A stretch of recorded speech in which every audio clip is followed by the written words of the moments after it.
এরপরে আমরা যখন সেমিনার করব রিক্সাওয়ালাদের মতামত আমরা জানবো। আমার শহর আমার দায়িত্ব, আমি বদলাই ঢাকা বদলাবে। বর্তমান প্রধানমন্ত্রী জনাব তারেক রহমান পরিবেশ বান্ধব আধুনিক নগর গড়ে তোলার জন্য ইতিমধ্যে অনেক পদক্ষেপ গ্রহণ করেছেন।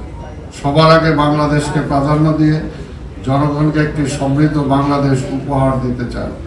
একটি আধুনিক, মানবিক এবং টেকসই বাংলাদেশ গঠনের লক্ষ্যে কাজ করে যাচ্ছেন তিনি। নগর উন্নয়ন এবং স্থানীয় সরকার ব্যবস্থাকে শক্তিশালী করার ক্ষেত্রে তার নীতি ও দৃষ্টিভঙ্গি আমাদের আজকে চিন্তাকে অনেকাংশে প্রভাবিত করেছে। আমি দৃঢ়ভাবে বিশ্বাস করি এই উদ্যোগ ঢাকা দক্ষিণকে আরও বাসযোগ্য, আধুনিক এবং মানবিক নগর হিসেবে গড়ে তুলতে একটি নতুন সিদ্ধান্তে উন্মোচন করবে। তাই আমি নাগরিকদের উদ্দেশ্যে বলতে চাই, এটা আপনার শহর, আপনার দায়িত্ব রয়েছে।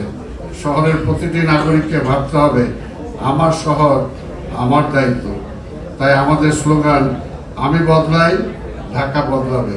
যে ঢাকা শহর একসময় সবুজে ভরপুর ছিল, ফুলের বাগান ছিল, এখন কিন্তু আজকে সেই অবস্থা নেই।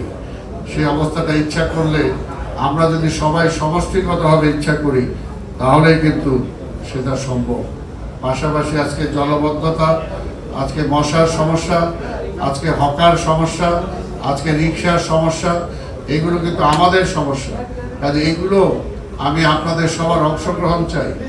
এরপরে আমরা যখন সেমিনার করব রিক্সাওয়ালাদের মতামত আমরা জানবো, হকারদের মতামত জানবো। মাননীয় প্রধানমন্ত্রী অনেক মানবিক, কাউকে তিনি উচ্ছেদ করতে চান না, তিনি পুনর্বাসন করতে চান। কিন্তু পুনর্বাসন করতে যে শুধু ঢাকা শহরে তো সারা বাংলাদেশের মানুষকে পুনর্বাসিত করা যাবে না। ঢাকা শহরের একটা লিমিটেশন আছে। কাজে আমরা চাই প্রত্যেকটা বিষয়, ইতিমধ্যে হকারদেরকে আপনারা দেখেছেন, কিছু কিছু জায়গায় আমরা কাজ করেছি, অনেকে আপনারা ধন্যবাদ দিয়েছেন।